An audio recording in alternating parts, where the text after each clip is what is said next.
Hello, my name is Henry Clossie, and welcome to our second episode of our Coach series.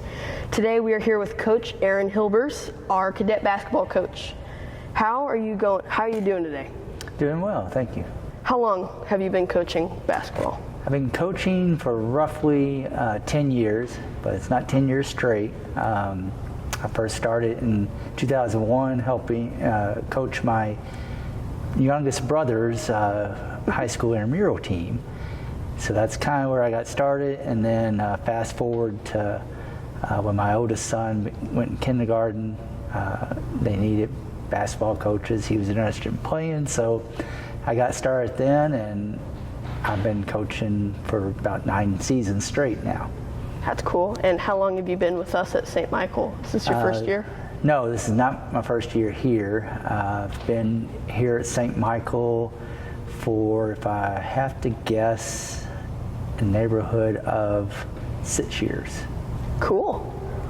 So what first interested you in the sport? I grew up in a family that was big basketball fans. We would watch college basketball on TV. I remember seeing second, third grade time frame watching basketball, thinking, oh, that's something that looks fun. I think I can do that. So I started playing basketball in third grade, and I still keep playing and practicing a little bit to this day. I'll still shoot around at practice and stuff with the kids. So it's just been a lifelong love of the sport. That's awesome. So what are some things you bring to the team? I like to think I bring my experience over the years in basketball. I try and help bring a motivating and a calming effect to let them know that it's okay to make mistakes. Let's have a short memory, and to help inspire them to keep doing better. So last year there were many 8th graders that graduated. How are you looking to rebuild this year's young team? So we are a young team. We are 4 6th graders and 2 7th graders, and we're going to be playing the cadet level, which is 7th and 8th graders typically. So what I'm basically looking for to help rebuild is to get them to learn the fundamentals and getting their basketball IQ up higher, to where, yes, this year might be a rough year, but it's in an effort to make them better for next year when they are the 7th and 8th graders, and they can build on this year, and we can roll into next year with a good solid team with good fundamentals and a high basketball IQ. Sounds like a great plan, actually. So what are your expectations for the season this year? I'm expecting them to hustle. I've told them a couple of times in practice, I expect them to put forth good effort, to hustle, and to basically start building that basketball IQ, and that's how we are going to try and be in ball games and maybe win a few ball games, is by playing and executing good defense, and hopefully that will translate into getting us some buckets on the offensive end. Would you say you're establishing good life lessons too? Helping them carry on stuff into, like, let's say their adult life or something after that? Yes, I'm hoping to teach them that it's okay to make mistakes, that you can make a mistake, have a short memory about it, get back in there, and keep trying.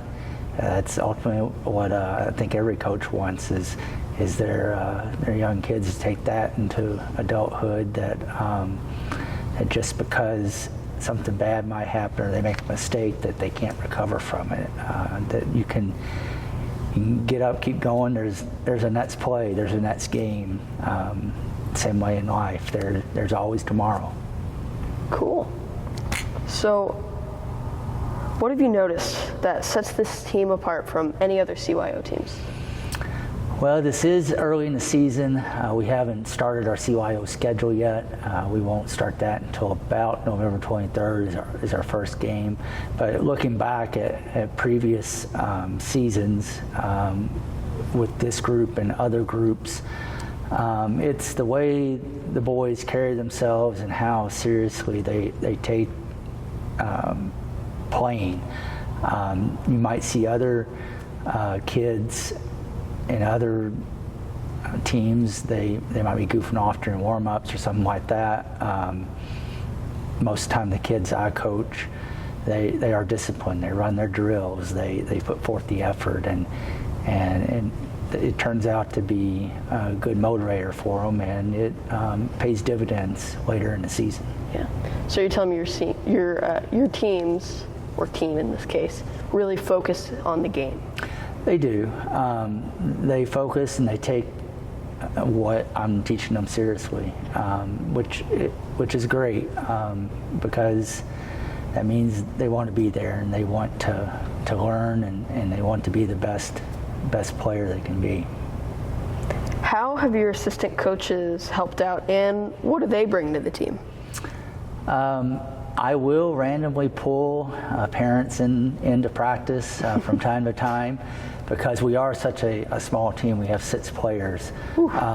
Sometimes it's very hard to be able to do offensive drills or defensive drills or run our plays when you might only have one defender or one person be able to be on offense, not including myself out there.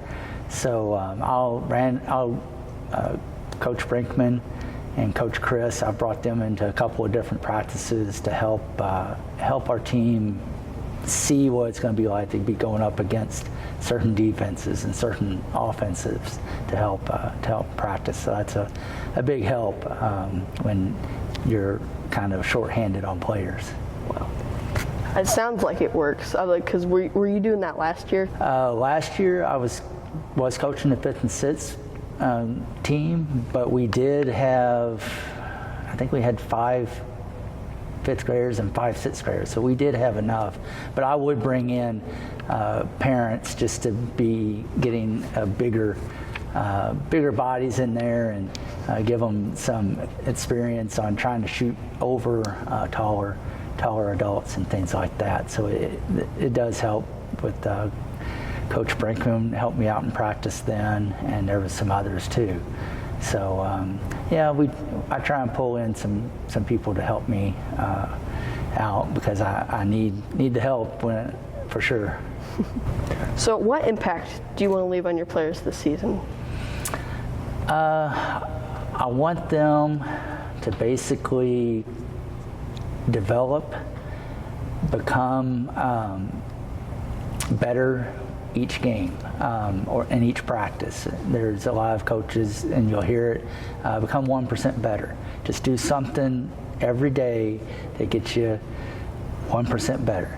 If you keep doing that, what happens in 100 days? You're 100% better than you were 100 days ago. So I would like for them to take that with them, not only on basketball, but in school and in their life too. So how does your faith affect the way you coach? So my faith helps me in a couple of different ways. There'll be times that, if you notice during games, and I'm going back to last year, there was a game where we were winning. It was probably 16-2, something like that. And the other team, it was 4th quarter, and we had backed off on pressing and really our defense as well. Yeah. And we fouled a kid that went to the line, and so when he shot the free throw, you're supposed to stay behind the free throw line before the ball hits the rim. Well, he jumped over the line slightly, and he hit the shot, and the refs went ahead and they counted it. So I was okay with that, because because I want the kids to be able to have a good time, to enjoy the game. And we were up, and that free throw, because he went ahead and counted it, my bench behind me was like, hey, oh, and I turned around and was like, guys, he put forth the effort. Yes, it's against the rules, but let's have a little empathy here, and let's let that go, let that slide, because the team's still out there hustling. They're still out there playing. So that's giving a little bit of forgiveness on if rules are breaking. That's how my faith helps me coach, and just be generous and let everybody enjoy the sport and the sportsmanship. So what are the challenges coaching such a young team? The challenge to coaching a young team is sometimes they do get distracted from time to time, but the boys now are starting to become more focused as they are getting older. Yeah, the 1% every day, right? 1% every day. But also the challenge is, because they're young, they're going to be at a disadvantage, probably height-wise, skill-wise. So that can be frustrating to them. So that's probably the biggest challenge is trying to keep the boys from getting frustrated on the floor, and kind of building them up and letting them know that, hey, yeah, it's frustrating now, but you're getting better. You are getting that 1% better because you're going against competition that might be a little bit harder. Yeah. So these boys have played together for a while. How does that impact the team? That definitely helps the team, because they know each other both from school and from previous years of playing. So they know their strengths, they kind of know their weaknesses, they can help each other out. And some of the plays and defenses, I have the same players in those positions, so they know how to react to each other too. So that's helpful. This team, I've had probably 3 or 4 of the players that have played together for at least the past 3 years. So that's very helpful, and they know my style, how I'm going to coach them as well. And that's really helpful when you can keep a team and players together and moving on. So, would you say with this that the players are a lot more tight with each other, and they work together better? Let's say like a team completely full of new players. Oh, absolutely. I mean, a team full of new players, completely new players, you have challenges of them getting to know each other, understanding how they play. They have challenges on getting to know the coach. And so, yeah, being able to have them together for as long as possible playing, it definitely helps, because you don't have to reteach them new things. You can move on and keep building. Now, that being said, we do have some new players this year, and we had some new players last year. And I love getting the new players in because I get to see how much they improve from one season to the next. And that's a lot of fun to see. What do you do to get the team to work together? We do a lot of drills. And so we'll do drills that involve sometimes half the team competing with the other half of the team. Or we will, there is quite a bit of that. And they enjoy that. There's a couple of drills, one in particular that ran for a long time called Monster Drill. They'll get on the baseline and they'll line up 1-on-1, 2 versus 2. I'll roll the ball out. First player gets the ball, it's offense. Second person gets the ball, is defense, and you're going.